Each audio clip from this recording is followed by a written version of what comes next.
नमस्कार दोस्तों, आशा करती हूँ आप सभी लोग स्वस्थ होंगे। दोस्तों, नवरात्रि का आज दूसरा दिन है और इस दिन माँ भगवती के ब्रह्मचारिणी स्वरूप की पूजा की जाती है। माता पार्वती ने भगवान शिव को पति रूप में प्राप्त करने के लिए हजारों वर्ष तपस्या की थी। उसी तपस्या के कारण माता को ब्रह्मचारिणी कहा जाता है। नवरात्र के दूसरे दिन माँ दुर्गा के ब्रह्मचारिणी स्वरूप की पूजा करने का विधान है। माता के नाम उसकी शक्तियों के बारे में भी पता चलता है। ब्रह्मा का अर्थ होता है तपस्या और चारिणी का अर्थ होता है आचरण करने वाली।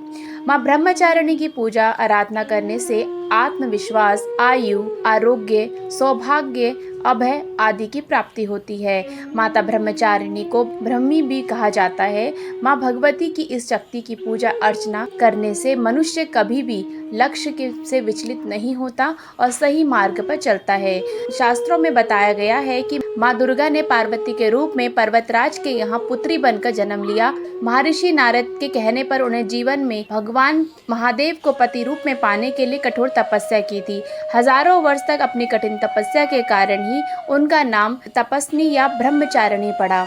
अपनी इस तपस्या की अवधि में उन्होंने कई वर्षों तक निराहार रहकर अत्यंत कठिन तप से महादेव को खुश किया था। उनकी इसी तप के प्रतीक के रूप में नवरात्रि के दूसरे दिन इस रूप की पूजा की जाती है। ब्रह्मचारिणी इस लोक के समस्त चर और अचर जगत की विद्याओं की ज्ञाता है। इनका स्वरूप श्वेत वस्त्र से लिपटी हुई कन्या के रूप में है, जिनके एक हाथ में अष्टदल की माला और दूसरे हाथ में कमंडल है। ये अक्षमाला और कमंडल धारिणी माँ ब्रह्मचारिणी नामक दुर्गा शास्त्रों के ज्ञान आदि से संयुक्त है। अपने भक्तों को यह सर्वज्ञ संपन्न विद्या देकर विजयी बनाती है। ब्रह्मचारिणी का स्वरूप बहुत ही सादा और भव्य है। अन्य देवियों की तुलना में यह अति सौम्य, क्रोध रहित और तुरंत वरदान देने वाली होती है।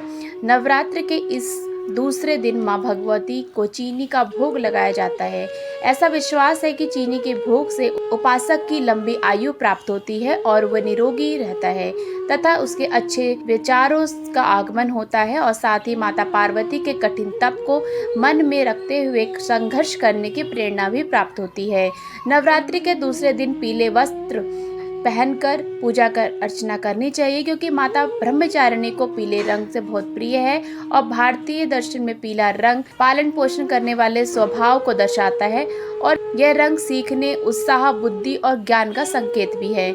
माता ब्रह्मचारिणी की पूजा में पीले रंग के वस्त्र का उपयोग करें और पीले रंग के ही चीजें अर्पित करनी चाहिए। माँ ब्रह्मचारिणी को सफेद रंग भी बहुत प्रिय है। सफेद रंग की शुद्धता और शांति का प्रतीक है। माँ ब्रह्मचारिणी को गुड़हल, कमल के फूल, चमेली के फूल भी अर्पित कर सकते हैं और दूध से बनी चीजें या चीनी का भोग लगा सकते हैं। दोस्तों, आपको ये अद्भुत और अनोखी जानकारी कैसी लगी, प्लीज़ कमेंट करके ज़रूर बताइएगा और वीडियो को अंत तक देखने के लिए आपका बहुत बहुत धन्यवाद।